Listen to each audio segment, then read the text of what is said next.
Hidup TV mempersembahkan Oase Rohani Katolik yang dibawakan oleh para imam Keuskupan Agung Jakarta. Selamat menyaksikan.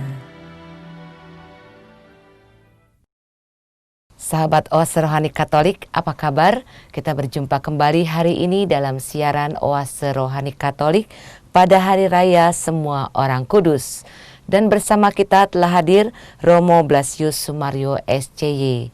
Saya Bernadette Marita akan menemani Romo dan Anda semua sampai di penghujung acara nanti. Sekarang marilah kita menyapa salam damai kepada Romo Blasius yang sudah hadir di studio untuk Anda hari ini. Salam damai Romo. Salam damai Bu Marieta. Apa kabar Romo? Kabar baik dan luar biasa, kasih Allah untuk kita memberikan karunia orang kudus kepada kita. Amin. Baiklah sahabat Oase Rohani Katolik, marilah kita awali jumpa kita dengan sebuah doa yang akan dipimpin oleh Romo Blasius. Dalam nama Bapa dan Putra dan Roh Kudus. Amin. Allah Bapa yang Maha Baik, kami bersyukur kepadamu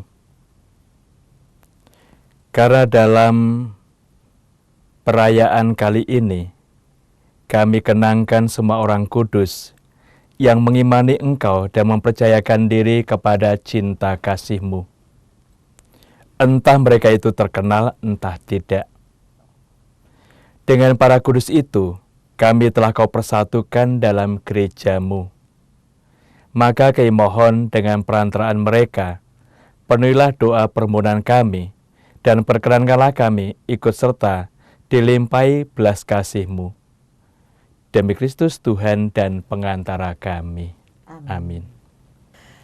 Antifon pembuka kita untuk hari ini adalah bergembira kita semua dalam Tuhan, merayakan semua orang kudus.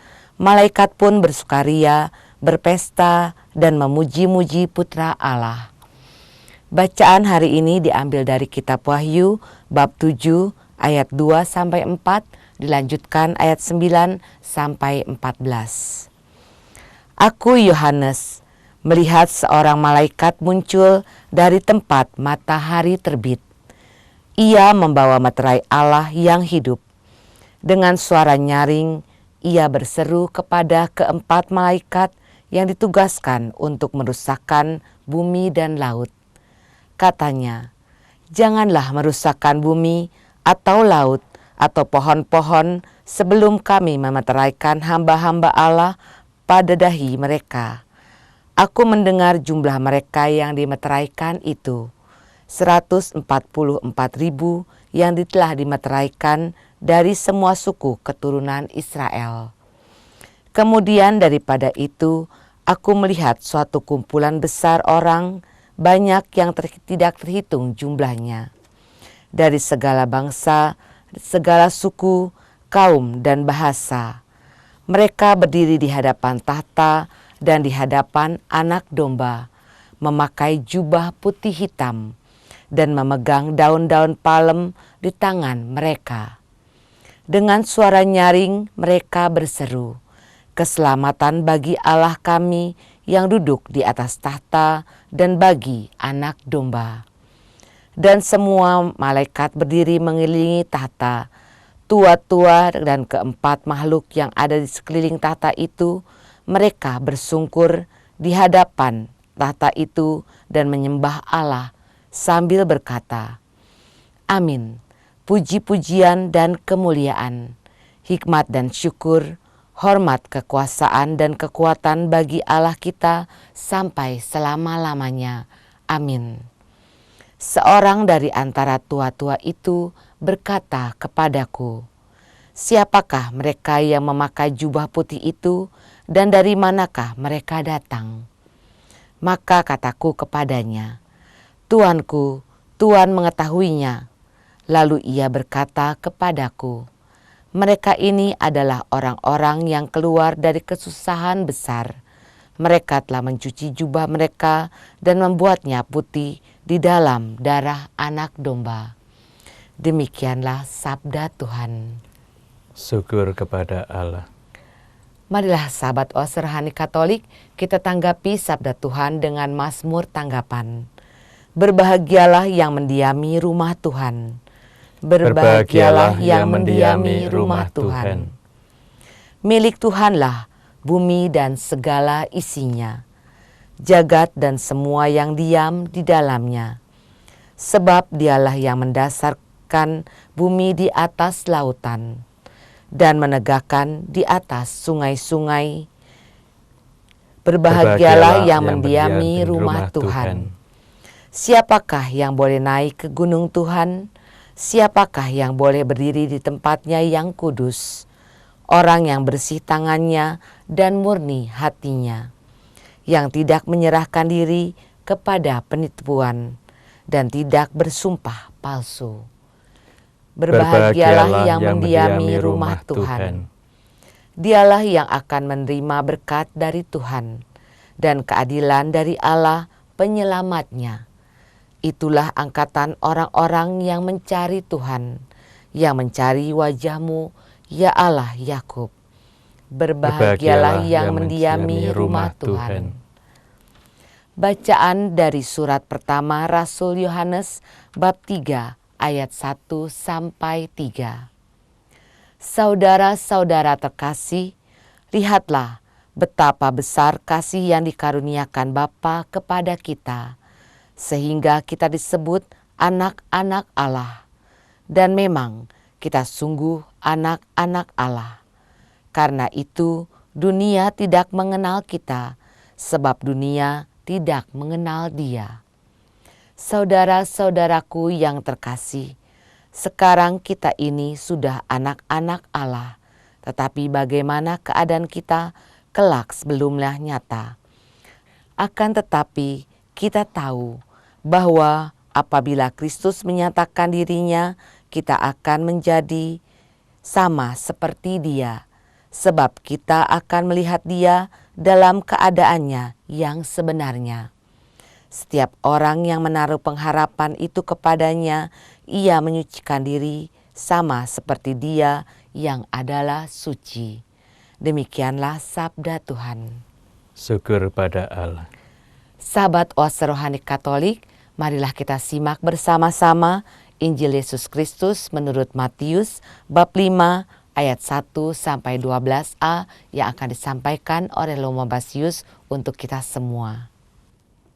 Haleluya, haleluya, haleluya, haleluya, haleluya, haleluya. Haleluya, haleluya, haleluya, haleluya, haleluya, haleluya. Datanglah padaku kamu semua yang letih dan berbeban berat, aku akan membuat kamu lega. Haleluya, haleluya, haleluya, haleluya, haleluya, haleluya.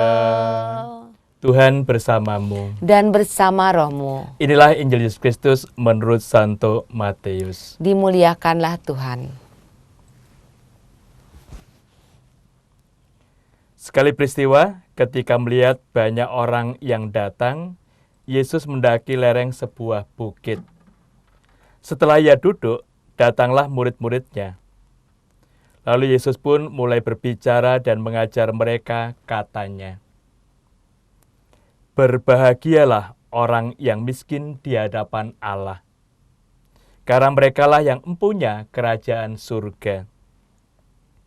Berbahagialah orang yang berduka cita, karena mereka akan dihibur. Berbahagialah orang yang lemah lembut, karena mereka akan memiliki bumi. Berbahagialah orang yang lapar dan haus akan kebenaran, karena mereka akan dipuaskan. Berbahagialah orang yang murah hati, karena mereka akan beroleh kemurahan. Berbahagialah orang yang suci hatinya, karena mereka akan melihat Allah. Berbahagialah orang yang membawa damai, karena mereka akan disebut anak-anak Allah. Berbahagialah orang yang dianiaya demi kebenaran, karena merekalah yang empunya kerajaan surga. Berbahagialah kamu jika kamu dicela dan dianiaya, dan kepadamu difitnahkan segala yang jahat. Bersukacitalah dan bergembiralah, karena besarlah ganjaranmu di surga. Demikianlah Injil Tuhan kita.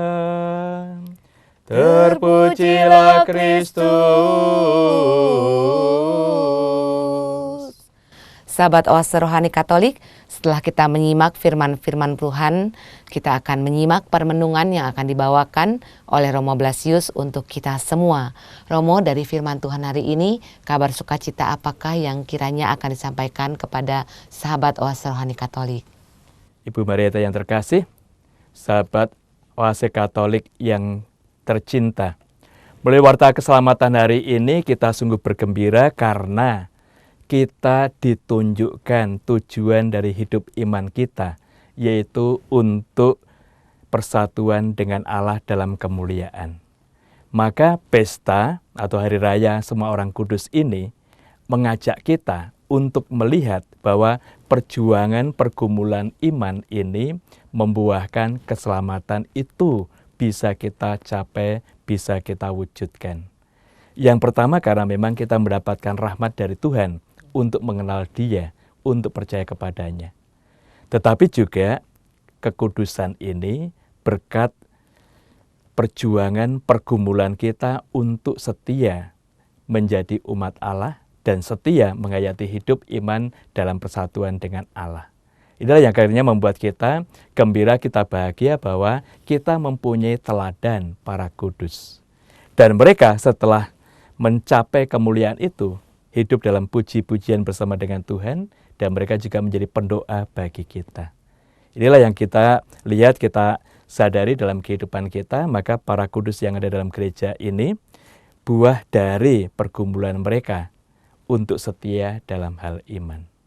Karena itu melalui bacaan pertama ini juga ditunjukkan kepada kita, bahwa kita pertama dihimpun dalam persekutuan para kudus.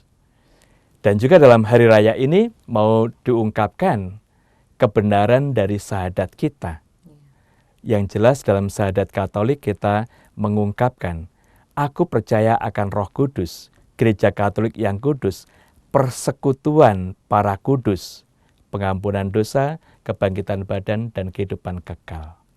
Nah, para kudus ini menunjukkan persekutuan mereka dengan Allah dan persekutuan antar kita. Dan juga mereka menikmati kehidupan yang kekal bersama dengan Allah. Ini sesuatu yang juga bisa kita lihat bahwa hari raya yang kita rayakan hari ini juga mengungkapkan dasar iman kita, yaitu kredo. Yang di sini juga menjadi suatu realita bagi kita untuk memahami bahwa kredo yang kita ungkapkan itu sungguh mempunyai bentuk dan wujud yang nyata. Persekutuan para kudus, yaitu persatuan kita dengan Allah. Maka ini juga semakin meneguhkan iman kita di dalam penghayatan hidup sehari-hari, bahwa kepercayaan kita kepada Tuhan itu mendatangkan, membuahkan sukacita. Suatu yang bisa kita lihat bahwa perayaan hari ini mengajak kita untuk melihat dasar kredo yang selalu kita rayakan. Nah, yang kita lihat dari pengalaman kita bersama dengan Yohanes dalam kitab Wahyu yang hari ini kita dengar. Lalu yang juga bisa kita kembangkan lebih lanjut dalam kitab Wahyu tadi, bahwa orang-orang kudus itu pertama-tama mendapatkan meterai dari Allah. Sehingga tadi bumi tidak akan dihancurkan sebelum Allah memberikan meterai kepada makhluk-makhluk ciptaannya. Nah, ini juga menyadarkan kita, meterai yang kita terima yaitu meterai Roh Kudus saat kita dibaptis. Saat kita dibaptis jelas kita mendapatkan karunia Roh Kudus melalui imam dengan tanda minyak krisma yang dimeteraikan dalam diri kita sebagai bentuk salib. Jadi suatu tanda bahwa kita mendapatkan meterai ini berarti kita dipilih oleh Allah menjadi umatnya. Tetapi juga dari meterai ini mau mengungkapkan bahwa kita ini milik Allah dan diberi karunia untuk rahmat kekudusan. Nah, yang kita sadari melalui kitab Wahyu ini sungguh refleksi terhadap iman kita dan apa yang kita lakukan dalam kehidupan kita dengan iman itu. Baik yang tadi kita lihat dalam syahadat yaitu persekutuan para kudus maupun juga dalam baptisan. Meterai Roh Kudus ini berkaitan dengan meterai Allah yang diberikan pada makhluk ciptaannya. Makanya juga membantu kita untuk melihat betapa Tuhan itu mencintai kita. Karena itu kekudusan bagi kita bukan hal yang mustahil, tapi kekudusan itu sebagai cita-cita akan terwujud kalau kita juga menghayati iman kita menurut apa yang direncanakan Tuhan untuk kita. Nah, itu yang kita sadari Bu Marieta bahwa dengan persekutuan para kudus itu ditunjukkan ciri khas hidup kita bersekutu bersatu dengan Allah dan sesama. Ya, terima kasih Romo. Kemudian Romo, apakah dengan orang kudus itu kita bersatu atau bagaimana Romo? Nah, ciri gereja kita adalah persekutuan para kudus. Jelas di sini bahwa kita sendiri bersatu dengan Allah, bersatu dengan para kudus ini. Yang sangat nampak, misalnya saat kita dipermandikan, mengapa kita memilih nama Santo Santa dari antara mereka itu untuk menjadi pelindung kita. Jelas ini pelindung itu mereka kita teladan pola hidup mereka sendiri. Kemudian juga mereka menjadi pendoa bagi kita, pengantar rahmat yang kita butuhkan. Itu tanda persatuan kita dengan para kudus. Lalu juga dalam kehidupan iman, kita disatukan di dalam pengalaman iman ini. Maka ciri gereja Katolik adalah kudus, Katolik kudus. Nah, ini yang jelas kita lihat, kita perhatikan. Gereja kita adalah satu, Katolik, Apostolik, dan kudus ini. Yaitu persatuan para kudus. Meskipun kita sendiri masih lemah, masih mempunyai dosa, tapi tetap rahmat persatuan itu ada dalam pribadi kita. Nah, ini juga menjadi kekuatan bagi kita untuk menyadari kelemahan kerapuan kita yang harus kita atasi, kita tinggalkan supaya persatuan para kudus itu, dengan para kudus itu semakin kuat dan hidup dalam pribadi kita.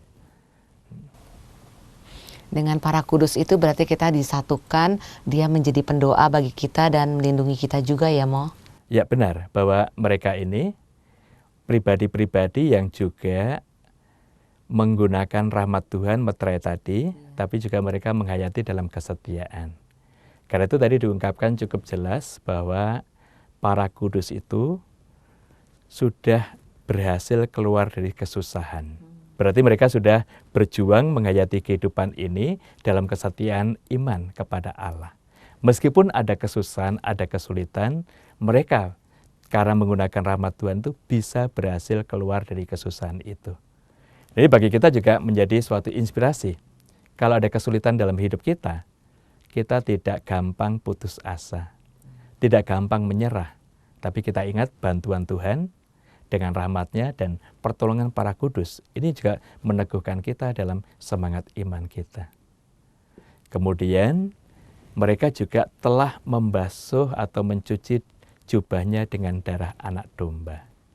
Maka mau ditunjukkan bahwa pribadi Kristus itulah sebagai anak domba Allah yang menjadi juru selamat kita, yang memberi daya kekuatan ilahi. Maka setiap kita merayakan Ekaristi, dalam doa syukur agung kita juga bisa lihat, memahami Yesus mengambil piala, mengucap syukur dan mengungkapkan, terimalah dan minumlah. Inilah piala darahku, darah perjanjian baru dan kekal, yang ditumpahkan bagimu dan bagi semua orang, demi pengampunan dosa. Lakukan ini sebagai kenangan daku. Maka setiap kita merayakan Ekaristi, kita sadar bahwa jiwa kita dibasuh oleh darah Kristus ini. Maka kita bukan hanya sekedar menerima tubuh darah Kristus. Dampak dari itu adalah jiwa kita disucikan dimurnikan oleh Yesus. Maka ini sesuatu yang juga kekuatan kita untuk mendapatkan rahmat kesucian itu sangat besar, karena Yesus sendiri setia membasuh jiwa kita. Nah, sekarang yang perlu kita kembangkan adalah bagaimana hidup kita menselaraskan dengan jiwa yang sudah ditebus, jiwa yang sudah disucikan oleh Yesus ini. Karena itu kita juga semakin menghayati keutamaan-keutamaan dalam pribadi kita. Sesuatu yang bisa kita lihat kekayaan iman dalam Ekaristi, seperti tadi bahwa para kudus menyuci jubahnya dengan darah anak domba. Kita membasuh jiwa kita, membersihkan jiwa kita dengan darah anak domba, yaitu saat kita Ekaristi. Itu suatu kekayaan iman yang luar biasa, yang juga menolong kita bahwa iman Katolik bersama dalam Ekaristi ini sungguh luar biasa. Pengaruh dan dampaknya untuk keselamatan kita. Dan ini juga untuk persekutuan kita dengan para kudus. Ya, keutamaan kita apa saja Romo misalnya Romo? Keutamaan yang perlu kita kembangkan pertama kesetiaan. Karena jelas dari kesetiaan ini kita juga akan mengembangkan bagaimana kita mampu untuk menanggalkan kehendak dan keinginan pribadi. Karena ada sesuatu yang lebih luhur dari itu, yaitu rencana Tuhan. Maka satu yang bisa kita hayati dalam hidup kita, kesetiaan dalam cinta dalam keluarga, kesetiaan dalam panggilan imamat sebagai imam, lalu juga dalam kaul-kaul religius sebagai biaran-biarati, maupun juga kesetiaan kita dalam relasi kita dengan Tuhan. Itu sesuatu yang bisa menolong kita bahwa kesetiaan itu salah satu keutamaan yang perlu kita kembangkan. Lalu cinta kasih, kelemah lembutan. Sesuatu yang bisa kita kembangkan dalam pribadi kita, dan ini juga membuat kita semakin mencintai yang ilahi. Maka kalau kita mengembangkan keutamaan-keutamaan Kristiani kita, itu kita menjadi manusia rohani yang berarti dijiwai roh Allah, sekaligus juga kita semakin mencintai hal-hal yang rohani untuk hidup kita, untuk perkembangan kita. Ya, Mo, apa konteksnya dengan manusia zaman sekarang, Mo? Dengan Hari Raya Orang Kudus ini apa berpengaruh juga untuk kita semua, Mo? Jelas bahwa kita mempunyai arah kehidupan, seperti diungkapkan oleh Yesus dalam Matius 5:48. Hendaklah kamu sempurna seperti Bapamu di surga sempurna adanya. Kesempurnaan, kesucian, kekudusan. Ini menjadi proyek hidup kita. Sementara para kudus itu sudah menunjukkan dalam pergumulan iman yang tidak mudah juga bagi mereka, mengatasi kelemahan-kelemahan mereka, akhirnya mereka mendapatkan mahkota kemuliaan itu. Nah, sekarang kita juga yang masih bergumul, berjuang dengan kelemahan-kelemahan kita, keinginan-keinginan pribadi kita, di sini kita dimurnikan. Niat kita, pergumulan kita, dan arah hidup kita, itu ditunjukkan bahwa kita diajak untuk bersatu dengan Kristus.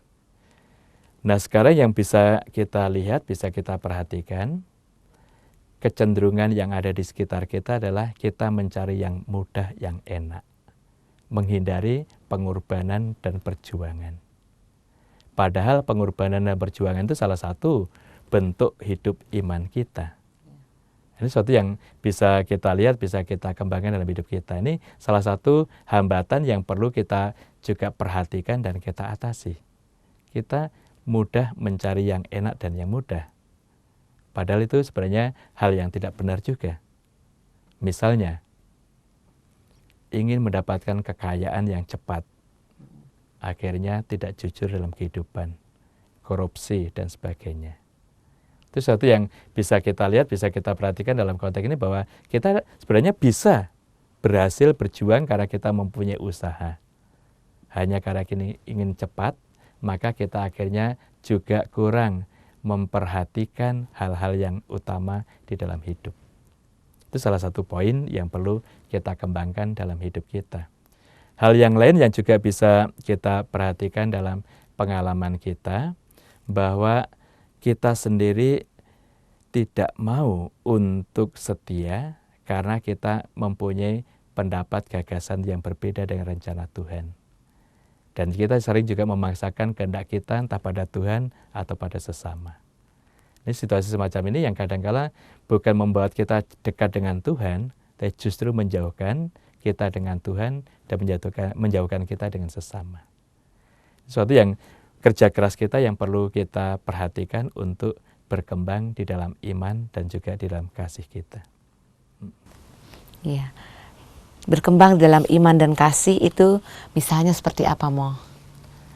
Ya jelas bahwa iman kita itu pertama-tama juga akan berdampak dalam hidup kita untuk membentuk pola pikir kita. Lalu juga mengarahkan hidup kita kepada yang benar. Karena itu juga bisa kita sadari, misalnya pribadi kita yang awalnya tidak teratur hidupnya. Lalu yang awalnya memaksakan kehendak diri sendiri dengan orang lain. Kemudian juga yang sering emosional, marah-marah. Setelah menghayati iman, melihat sabda Tuhan yang mengajak kita untuk lemah lembut dan rendah hati, sungguh berubah total. Bahwa kita bisa meninggalkan segalanya itu dan kita menjadi pribadi yang juga bisa memahami orang lain, memahami kesulitan sesama, mempunyai kerinduan dan juga dambaan untuk melayani orang lain. Itu salah satu bentuk perkembangan pribadi karena diterangi oleh iman. Sehingga awalnya hanya orientasi pribadi sendiri, setelah melihat sabda Tuhan dalam hidup yang menuntun pribadinya dan menemukan pola hidup yang baru, itu yang akhirnya mendorong dia mengembangkan pola hidup yang baru, meninggalkan cara hidup yang lama. Ini yang perkembangan dalam iman dan kasih sangat aktual di dalam kehidupan kita. Materi apa yang bisa disimpulkan, disampaikan kepada sahabat Oase Rohani Katolik dari bacaan pertama ini, Mo? Terima kasih sahabat Oase Rohani Katolik yang terkasih. Melalui warta pertama ini akan kita lihat dalam kehidupan kita bahwa kekudusan itu memang diberikan oleh Allah kepada kita. Tetapi kita tidak bisa begitu saja bertopang dagu, berpangku tangan dengan menerima baptisan. Tapi justru rahmat itu menjiwai kita dalam pergumulan hidup. Maka kesusahan, penderitaan yang ada itu menjadi bagian hidup kita. Tetapi bagaimana kita mengolah tantangan, kesusahan, kesulitan itu dalam kesetiaan, ini akhirnya membuahkan suatu sikap hidup yang baru bagi kita. Dan juga ditunjukkan kepada kita bahwa para kudus itu keluar dari kesusahan dan membasuh jubahnya atau menyuci jubahnya dengan darah anak domba. Maka di sini juga sebagai orang Katolik kita mempunyai kekayaan rohani yang istimewa, yaitu dengan Ekaristi. Maka dengan menghayati Ekaristi yang secara benar dan baik, kita akan bersatu dengan Yesus, justru jiwa kita yang dimurnikan dan dibasuh oleh Yesus. Itu suatu kekuatan istimewa yang juga bisa kita kembangkan dalam kehidupan kita setiap hari. Maka kesucian kita itu berkat rahmat Tuhan sekaligus juga hasil pergumulan perjuangan kita. Ini juga membahagiakan kita semua, sehingga kita meskipun masih lemah, berdosa, dan bergumul di dunia ini, kita tetap mempunyai pantulan, rahmat, bantuan dari para kudus dalam kerajaan surga. Maka ini yang juga menjadi arah kehidupan kita bersama untuk bergumul supaya bersama-sama masuk dalam kegembiraan kebahagiaan surgawi. Terima kasih, Romo. Baiklah sahabat Oase Rohani Katolik, kita hentikan dahulu bagian pertama ini dan kita resapkan dalam hati sanubari apa yang sudah disampaikan oleh Romo Basius untuk kita semua. Kami akan kembali setelah jeda berikut ini. Hidup TV mempersembahkan Oase Rohani Katolik yang dibawakan oleh para imam Keuskupan Agung Jakarta. Selamat menyaksikan. Sahabat Oase Rohani Katolik, kembali kami sajikan kepada Anda Oase Rohani Katolik pada hari ini, Hari Raya Semua Orang Kudus. Masih setia menemani Anda, Romo Blasius Sumario SCY. Saya Bernadette Marita akan menemani Romo Blasius dan Anda semua sampai di penghujung acara nanti. Baiklah, di bagian kedua ini kita akan melanjutkan kembali menyimak permenungan dari Romo Blasius. Romo, di bacaan hari ini yang bacaan Injil, kabar sukacita apakah yang ingin disampaikan kepada sahabat Oase Rohani Katolik? Terima kasih Bu Marita. Dalam bacaan Injil hari ini, Tuhan Yesus tetap mendukung kita untuk menggapai kekudusan itu. Bahkan Dia menunjukkan cara dan jalan supaya kita bisa menggapai kesucian itu. Dan juga ditegaskan kepada kita semua bahwa kesucian tidak hanya karena rahmat Tuhan. Dan kita tidak boleh dan tidak bisa hanya mengandalkan rahmat Tuhan begitu saja tanpa berjuang menghidupinya. Maka dalam konteks ini kita memang diberi bekal atau modal untuk menjadi suci, yaitu rahmat itu. Tapi ini akan berkembang menjiwai pribadi kita dan mengarahkan kita kepada kekudusan itu kalau kita sendiri berjuang dan menyesuaikan hidup kita dengan tata rahmat Tuhan. Maka yang tadi juga kita lihat ungkapan Tuhan Yesus yang sungguh nyata bagi kita dengan ungkapan-ungkapannya. Berbahagialah orang yang miskin di hadapan Allah. Apa yang dimaksud dengan miskin di hadapan Allah? Yesus mau tegaskan, berbahagialah orang yang terbuka hati dan mengandalkan Tuhan, percaya kepadanya. Itu arti miskin di hadapan Allah. Nah, bagi kita kadangkala memahami kemiskinan secara keliru. Miskin berarti kita tidak punya apa-apa. Tidak. Yesus ungkapkan miskin di hadapan Allah itu berarti kita terbuka dan mengandalkan Allah di dalam hidup kita. Dan kita diajak bersyukur atas materi yang kita miliki, tapi tujuannya adalah untuk mengembangkan iman dan kasih kita kepada Tuhan. Nah, kadang-kala kita hanya mengandalkan hidup kita atas dasar kekayaan dan melupakan Tuhan yang memberi. Maka Yesus mengajak kita, berbahagialah orang yang miskin di hadapan Allah. Itu berarti kita bersyukur atas rahmat yang diberikan Tuhan kepada kita, dan kita juga diajak untuk menggunakan rahmat kekayaan itu yang juga untuk terbuka menolong orang lain.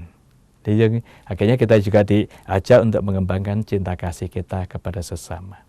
Nah, kekudusan juga antara lain dapat kita terima, kita kembangkan dengan sikap mengandalkan Tuhan, terbuka pada Tuhan, dan mau bekerja sama antara lain memperhatikan orang-orang di sekitar kita yang miskin, supaya kita juga bisa membawa mereka hidup dalam sukacita, kegembiraan, dan terpenuhi yang mereka butuhkan dalam hidup.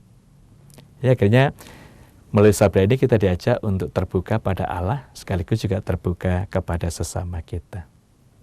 Ini yang menolong kita, bahwa Tuhan mengajak kita mengandalkan Dia di dalam kehidupan ini. Cara yang kedua yang ditunjukkan Yesus dalam Injil hari ini, berbahagialah orang yang lemah lembut.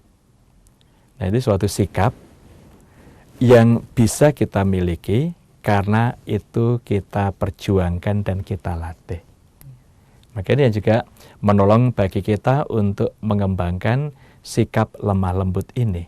Dan ini bukan hal yang mustahil kita miliki.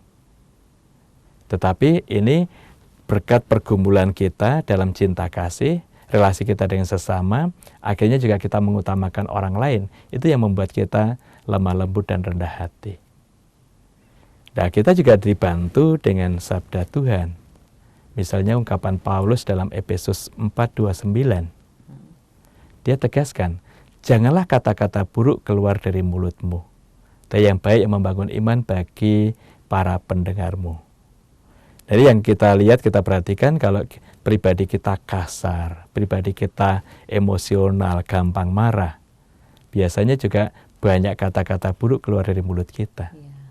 Nah, ini kita diajak oleh Paulus saat kita mengalami situasi ini, kita diajak menguasai diri kita sendiri, menguasai emosi kita dengan cara memilih kata-kata yang baik. Dan juga akhirnya ungkapan yang dari kata-kata yang baik kita ungkapkan itu membantu kita untuk berkembang menjadi pribadi yang lemah lembut. Itu sesuatu yang bisa kita kembangkan dalam pengalaman kita. Nah, Yesus tadi memberikan cara dan jalan bagaimana menghayati rahmat itu yang diberikan kepada kita dan ditunjukkan cara-caranya. Dan ini juga membentuk pribadi kita. Ini yang kita sadari, masih dalam Injil tadi kita temukan beberapa hal. Tapi yang jelas dengan berkembang menjadi mengandalkan Allah di dalam kehidupan, menjadi pribadi yang lemah lembut, akhirnya kita menjadi pribadi yang layak dicintai oleh orang lain. Dan pribadi yang juga mampu mencintai orang lain. Mampu mencintai Allah. Itu sesuatu yang bisa kita kembangkan dalam pribadi kita berkat iman itu. Menjadi pribadi yang mampu mencintai Allah. Seperti apakah layaknya orang-orang yang mencintai Allah itu, Romo? Mencintai Allah berarti kita menerima, mengakui, sekaligus juga mengerti apa yang diinginkan Allah dalam hidup. Seperti dalam keluarga, mencintai suami, mencintai istri, mencintai anak atau orang tua. Itu dalam cinta bukan hanya ungkapan saya cinta padamu, tapi berkembang, berjuang untuk mengerti apa yang diinginkan, diharapkan, dan mengkomunikasikan. Karena itu juga kita diajak untuk mencintai Allah. Itu juga dengan maksud di sini bahwa kita mengerti yang dikehendaki Allah, dan kita mengerti apa yang ditegaskan oleh Tuhan, dan kita mengerti apa yang kita inginkan. Dan kadang-kadang yang kita inginkan berbeda, bertentangan dengan yang dikehendaki Tuhan. Maka ini yang harus kita arahkan, keinginan yang bertentangan dengan kehendak Tuhan itu tidak kita lakukan. Nah itu dengan cara demikian kita bisa mencintai Tuhan. Demikian juga mencintai sesama. Jelas sesama itu karunia Tuhan untuk hidup kita. Dan tidak ada seorang pun yang bisa hidup sendirian tanpa orang lain. Maka dalam konteks ini kita menyadari bahwa kita membutuhkan mereka dan mereka membutuhkan saya atau kita. Nah dari cara ini makanya kita juga bisa terbuka hati kita, ini juga membuat kita lemah lembut karena kita juga memahami bahwa kita sendiri nggak bisa hidup tanpa bantuan orang lain. Maka kita mengandalkan mereka. Nah juga kita membutuhkan mereka. Tapi juga mereka membutuhkan kita. Maka ini saling memberi hati, saling memberi cinta dan saling melayani. Itu hal yang baik untuk kita kembangkan. Ya, Mo. Kemudian hal yang berikutnya lagi apa, Mo? Dari Injil tadi kita bisa lihat ungkapan Yesus, berbahagialah orang yang lapar dan haus akan kebenaran, karena engkau akan dipuaskan. Nah dari sini kita bisa lihat bahwa salah satu orientasi hidup kita dalam hal iman adalah menghidupi kebenaran. Nah kebenaran ini yang juga perlu kita gali, kita kembangkan, dan kita yakini, kita hidupi terus-menerus. Nah, di sini yang juga bisa kita lihat bahwa kebohongan sering ada di antara kita dengan hoax dan sebagainya itu. Nah, ini mengapa terjadi? Karena orang tidak mau mengungkapkan yang benar karena ada tujuan-tujuan tertentu dalam hidupnya. Nah, kita kalau mau mendapatkan kesucian, kekudusan, persatuan kita dengan Tuhan, kita harus meninggalkan yang tidak benar itu dan kita hidupi kebenaran. Maka kalau kita memperjuangkan kebenaran, kita akan bertemu dengan Allah. Karena Allah sendiri adalah sumber kebenaran. Seperti kisah kita bisa lihat, saat Yesus di hadapan Pilatus, dia ungkapkan, kalau orang itu berasal dari Allah, dia akan mengenal kebenaran. Lalu Pilatus ungkapkan, apa itu kebenaran? Yesus tidak menjawab, karena Yesus sendiri yang selalu mengungkapkan kebenaran, sumber kebenaran itu hadir dan tinggal.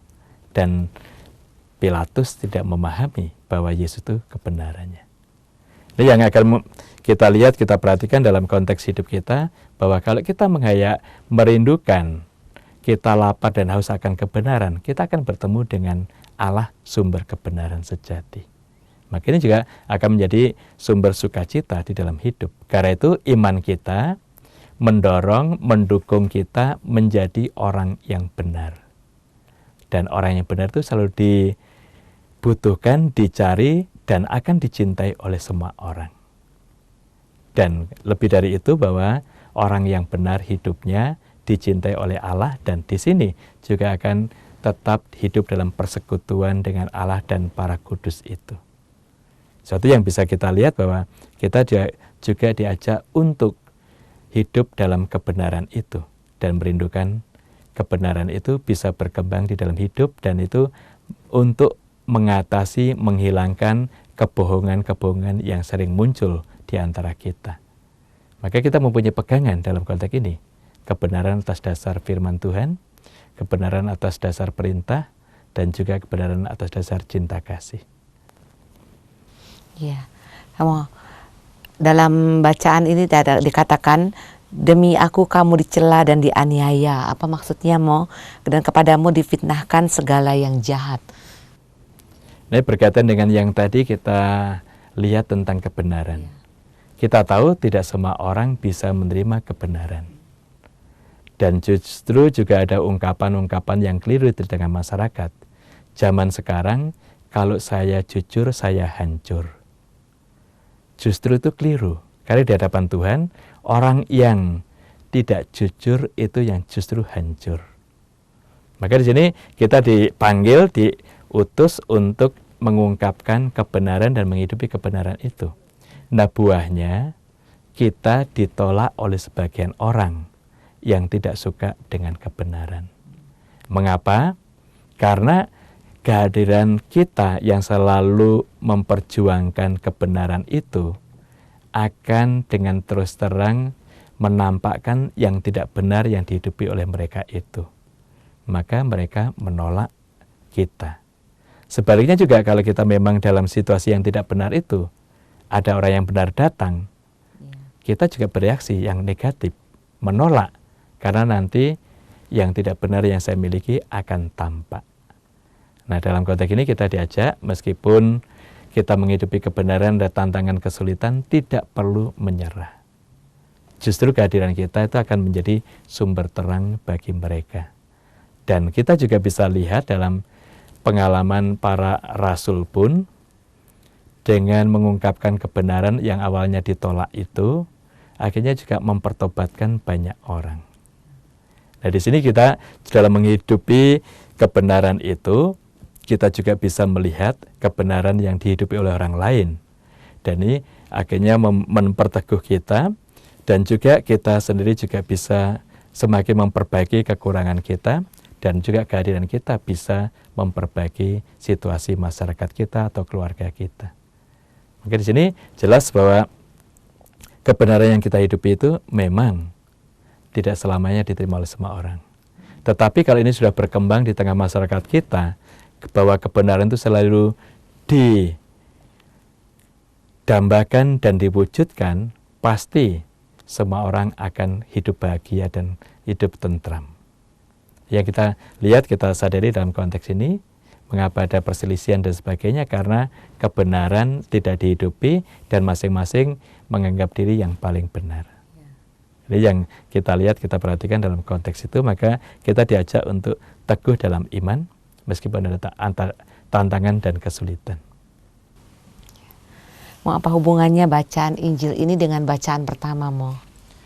Jelas yang dalam bacaan yang pertama tadi, mereka menjadi teladan bagi kita dengan menghidupi meterai Allah itu dalam kesetiaan, dalam kebenaran.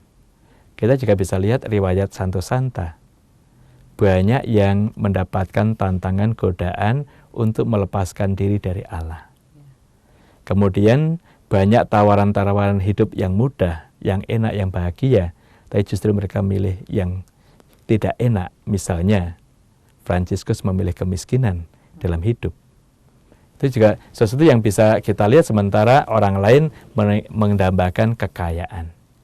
Jadi dalam konteks ini mereka mengolah iman itu dan juga menghidupinya, dan mereka mempunyai pola hidup yang baru karena diterangi oleh sabda Yesus. Karena itu juga dalam sabda Yesus hari ini kita juga diajak untuk setia dalam hal iman, meskipun ada tantangan dan kesulitan. Tapi juga sabda Tuhan itu membentuk pribadi kita secara baru. Tadi masih kita lihat lagi sabda Yesus, berbahagialah orang yang murah hati, karena engkau akan mendapatkan kemurahan hati. Itu sebenarnya juga sesuatu yang bisa kita lihat kalau kita berbuat baik untuk orang lain, jelas dengan mudah kita menerima kebaikan-kebaikan dari sesama.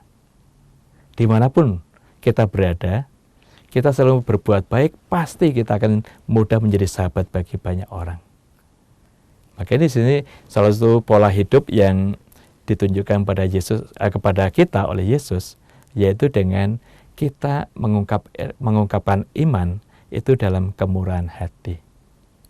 Menyadari bahwa semua orang itu menjadi sahabat bagi kita. Dan ini juga sebenarnya diungkapkan oleh para rasul, terutama oleh Petrus, mengapa dia akhirnya juga menjadi saksi iman kita, teladan bagi kita. Dan bagaimana dia bermurah hati untuk banyak orang. Dia akhirnya ungkapkan dalam Kisah Para Rasul 10 ayat 3-4. Sesungguhnya kini aku telah tahu bahwa Allah tidak membedakan orang. Ini membuat kita juga untuk bermurah hati tadi, tidak membedakan orang. Semua adalah saudara kita, semua adalah sahabat kita. Kita bermurah hati, akhirnya kita juga menjadi saudara dan sahabat bagi semua orang. Nah, ini yang kita perlu kembangkan adalah sikap bermurah hati dengan semua orang tanpa membedakan. Ini akan mempengaruhi relasi kita, komunikasi kita dengan sesama kita. Maka sabda Yesus hari ini sungguh mengarahkan kita, membentuk kita untuk mempunyai buah-buah iman, yaitu kebenaran dan kebaikan bagi sesama. Itu akan menuntun mereka juga, karena itu kehadiran kita juga bisa membahagiakan orang-orang sekitar kita. Ini antara lain salah satu bentuk hidup iman kita dengan sikap bermurah hati.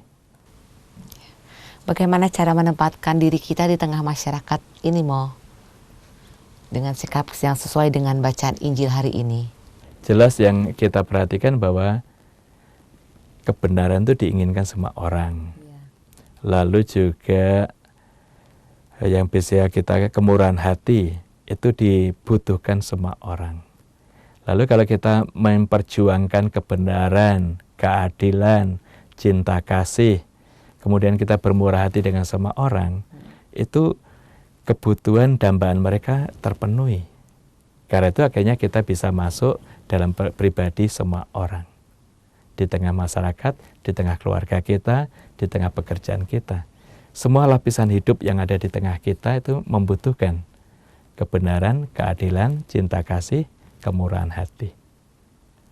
Dengan demikian juga sikap empati, simpati dengan sesama akan muncul dari buah-buah kehidupan yang kita perjuangkan ini.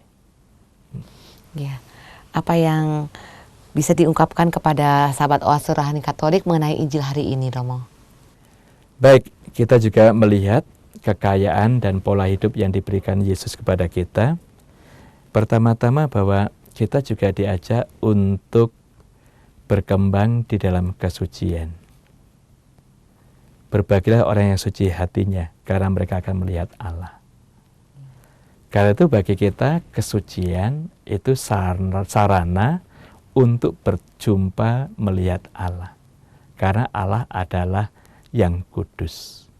Maka kita hanya bisa bertemu dan melihat Allah dalam level yang sama, yaitu kekudusan, kesucian itu. Nah, bagi kita, suci, kudus bukan karena kita banyak berdoa. Suci, kudus karena kita bersatu dengan Allah. Nah, ini yang kayaknya menjadi kekayaan kita, bahwa kesucian itu buah dari persatuan kita dengan Allah.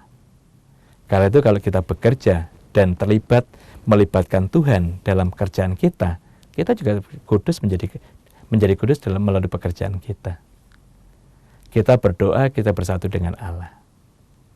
Itu baru kita bisa mengecap kekudusan ini. Bisa terjadi kita berjam-jam berdoa, tapi hati kita tidak terpaut pada Allah. Karena kita hanya orientasi pada pikiran kita, sehingga yang kita ungkapkan adalah hal-hal yang kita butuhkan saja. Dalam sikap ini kita perlu untuk merevisi cara kita berdoa. Cara kita berdoa adalah kita bertemu dengan Allah, mengandalkan Tuhan, dan hati kita komunikasi dengan Dia. Ini yang diungkapkan dengan suci hatinya, yaitu pribadi yang selalu bersatu dengan Tuhan. Menghadirkan Tuhan melalui pekerjaan, melalui kehidupan, dan kita sendiri tidak pernah lepas dari kuasa Allah. Maka dalam konteks ini juga semakin menyadarkan kita janji Yesus, aku akan menyertai kamu sampai akhir zaman. Nah, bagaimana kita mengaktualkan janji itu, mempersatukan hati kita dengan Dia sendiri. Jelas kalau kita lihat, kita perhatikan bahwa Allah itu selalu hadir dalam hidup kita. Maka kalau kita lihat dalam karya penciptaan, Allah membentuk manusia dari tanah, mengembuskan napasnya dalam hidup manusia, maka kita hidup. Karena itu kehidupan kita karena napas, karena roh yang kita terima dari Tuhan.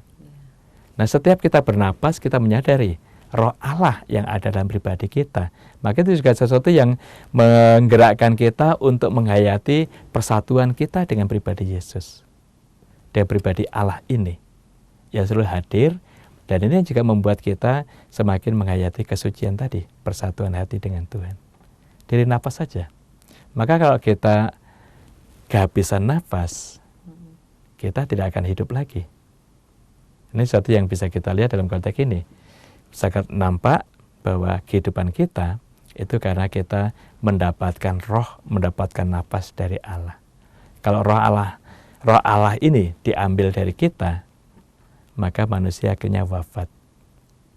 Nah, ini kita lihat, kita perhatikan dalam konteks ini, kesucian yang dihadapkan oleh Yesus adalah persatuan kita dengan Dia dalam seluruh pola hidup kita. Yang akan membawa sumber sukacita dan kehidupan yang membahagiakan. Ya, baik Romo, pada Hari Raya Semua Orang Kudus ini adakah pesan-pesan Romo untuk sahabat Oase Rohani Katolik? Terima kasih sahabat Oase Rohani Katolik yang terkasih.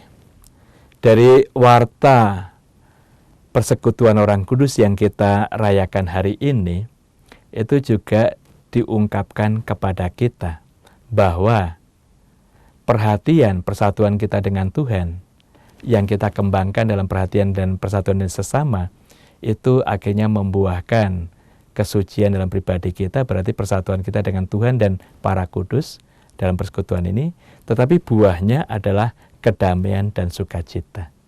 Maka kita dalam pergumulan hidup ini, kita diajak untuk menjadi duta damai bagi Yesus. Para kudus itu menunjukkan, dia menjadi duta damai, dan akhirnya dalam kehidupan itu mereka mendapatkan kedamaian yang sejati, yang abadi, persatuan abadi dengan Tuhan dalam kerajaan surga. Ini juga mengingatkan kita akan sabda Yesus hari ini. Berbahagialah orang yang membawa damai, karena mereka akan disebut anak-anak Allah. Nah, ini juga menunjukkan dalam persatuan kita dengan Tuhan tadi, kita diajak untuk membagikan, membawakan, menghadirkan damai itu untuk semua orang. Ini baru nanti hidup kita akan juga mempunyai dampak bagi orang-orang sekitar kita. Dengan demikian juga mereka akan merindukan kita.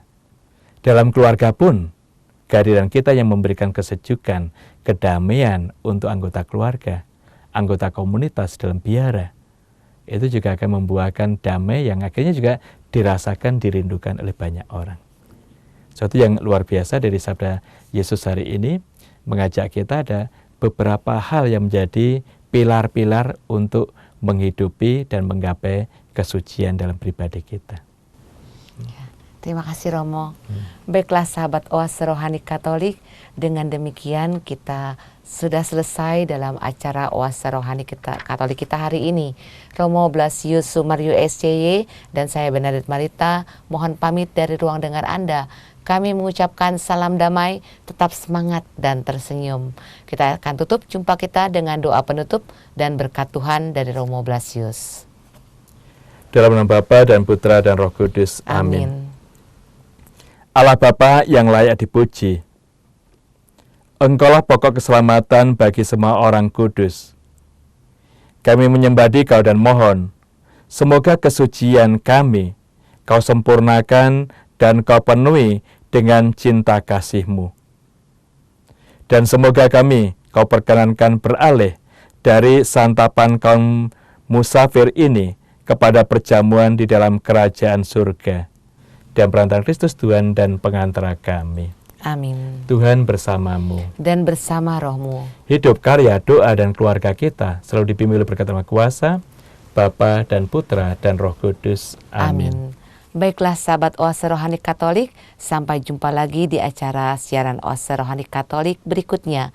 Kita Bhinneka, kita Indonesia. Demikianlah Oase Rohani Katolik yang dibawakan oleh para imam Keuskupan Agung Jakarta. Tuhan memberkati.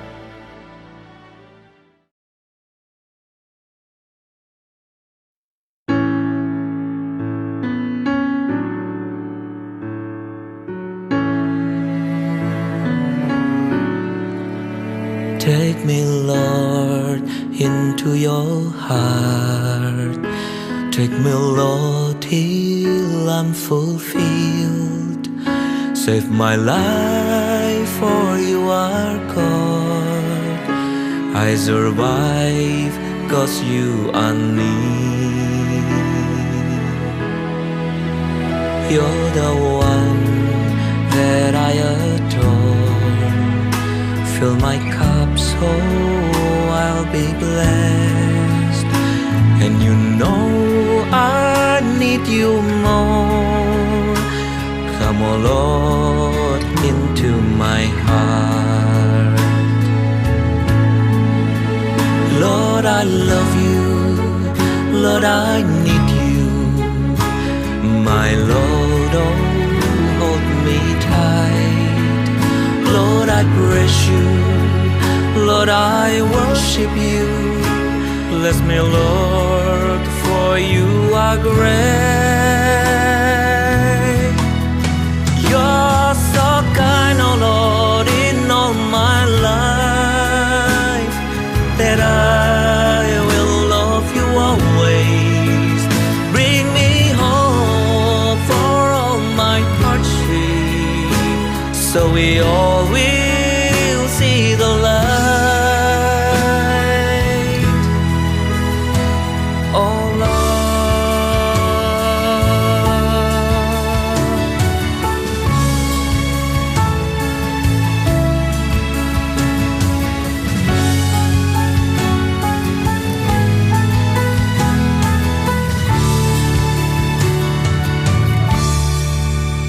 For you know that I love you with all my heart and mind.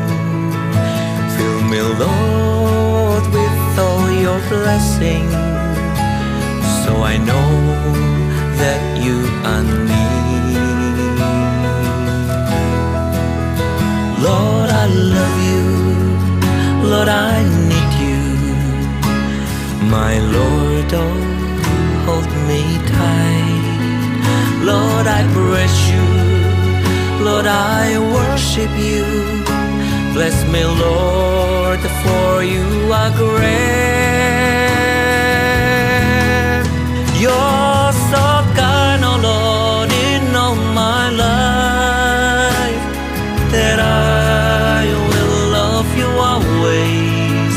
Bring me hope for all my hardship, so we all will see the light.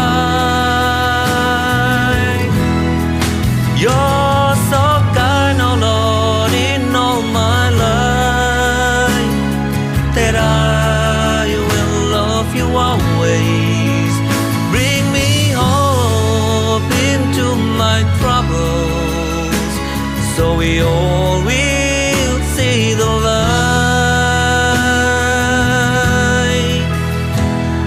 love.